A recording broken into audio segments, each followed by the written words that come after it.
Welcome to The Explainer. Today, we're taking a seriously fascinating journey inside the mind of someone who literally mapped out and recoded their own brain. We've been digging through a series of incredibly dense handwritten journals from an individual who decided, you know what? They were no longer going to be a victim of chaotic thoughts and past traumas. Instead, they approached their own psychology with the precision of a mathematician and the logic of a computer programmer. We're going to explore how they systematically debugged their mind. It's a remarkable case study in self-directed cognitive behavioral therapy, and we're going to break down their exact blueprint. So here's our roadmap for today. 1. Rewiring a rigid mind. 2. Gathering the external data. 3. Finding the elemental theory. 4. Building a personal framework. And finally, 5. Achieving self-regulation. Let's dive right in. I really want to start right here, with this absolutely powerful realization pulled directly from the author's opening journal entries. They describe their past self perfectly. Their mental state, which was built passively through life experience, was, quote, old, rigid, uneducated, unenlightened, and software well out of date. Think about that metaphor for a second. If your mind is a computer, your past experiences have written the operating system. If that code is full of bugs, errors, and malware from past pain, well, your system is going to crash. The author realized they desperately needed a serious software update. Section 1. Rewiring a rigid mind. Recognizing the outdated software. So, recognizing you have a problem is one thing, right? But actually understanding the mechanics of that problem is another entirely. The author realized they were trapped by chaotic variables. Everyday life is full of infinitely chaotic variables. Other people, unexpected events, sudden stressors. When your mental software is out of date, these chaotic inputs just cause system failures. You react emotionally. You lose control. The author's goal was to take that incoming chaos and build it into clean, organized mental filing cabinets. They literally aimed to rebuild their mental mapping, storage retrieval, and new structures so they could process information safely, completely regardless of environmental factors.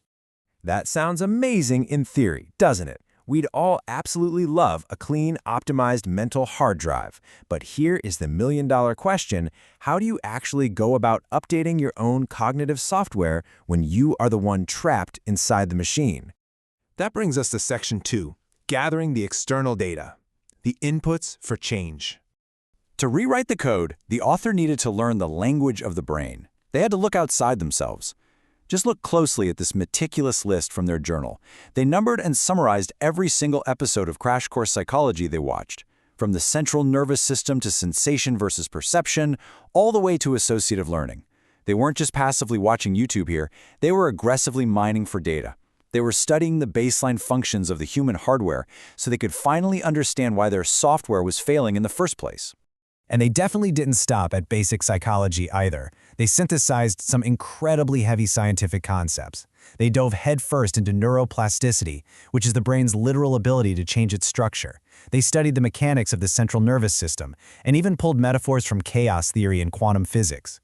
The sheer genius here is that they took these massive, intimidating academic theories and transformed them into practical personal tools. They weren't trying to get a degree, they were trying to save themselves. Section 3. Finding the elemental theory. Stripping away the chaos.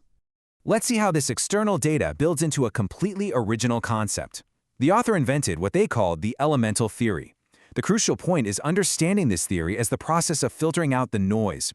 When you're in a highly stressful situation, your perception gets completely warped by emotions, past traumas, and just general situational chaos. The elemental theory is a mental tool to strip away those changing variables and identify the unchangeable, basic facts, the elements of what is actually happening.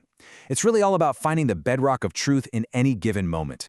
To apply this theory, they went a step further and brought in math, sketching out this incredible flowchart to build a universal mathematical bridge to model human perception and predict behavior. Because emotions are notoriously unreliable, they decided to treat their own reactions as a structured system. And they applied this rigid, iterative loop to their daily life. Step 1, identify the objective. Basically, what is happening. Step 2, determine the variables. What is a known fact and what am I just assuming?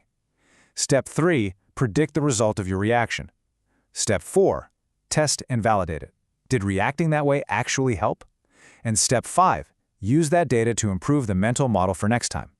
They methodically treated their own human reactions as testable, debuggable hypotheses. Section 4. Building a Personal Framework, the ILU System. Once you have a theory and a model, you really need a daily practice. To actually put this into practice, they created custom acronyms to ground themselves, the most prominent being the ILU system. As written right in their notes, this was a skills matrix designed to promote independent learning. It was a tool built specifically to help them gain confidence and accurately identify areas where they needed to improve. It breaks down super simply into independent, learning, and under instruction. By categorizing every single new skill or emotional response into one of these three buckets, they effectively removed the shame of not knowing something. If you're under instruction, hey, it's okay to make mistakes. If you're learning, you're actively testing the waters. It's just a wonderfully focused, structured approach to mastering the self. They also combined this with another system they called the EAI method. E stands for elemental, the things that absolutely can't change. A is for adapt to the elemental, and I, in their own unique shorthand, stands for identifying the specific situationally based scenario. Think of it as a rapid-fire mental checklist. When a chaotic situation occurs, find the unchangeable element, adapt to it, and recognize the specific scenario. Now, it's a brilliant logical framework, for sure, but we are human beings. What happens when raw, chaotic emotions flare up and try to disrupt this highly logical system? You can have all the beautiful flowcharts in the world, but let's be honest, panic and anger really do not care about math. Section 5. Achieving self-regulation. The ultimate transformation. This is where the theory hits reality and where we see the profound emotional payoff of all the author's hard work. Contrast these two remarkable journal entries. In one, a firm declaration of change. The author writes, "I will not allow feelings from past affect me or feelings created from possible outcomes. It is just a passionate refusal to continue mental self-abuse." But right alongside it are the cold, practical mechanics of exactly how to do that, explicitly titled self-regulation. It's passion perfectly paired with process. Let's detail this final code. They laid out very strict rules for themselves. First, stop letting the past warp the present. Second, and I find this deeply moving, they commanded themselves to stop the mental self-abuse over mistakes made early in life, back before they had this knowledge. Then comes the actual execution. Tech 1, which is a mental trick to pause and ask, whose choice is this reaction, mine or the chaos?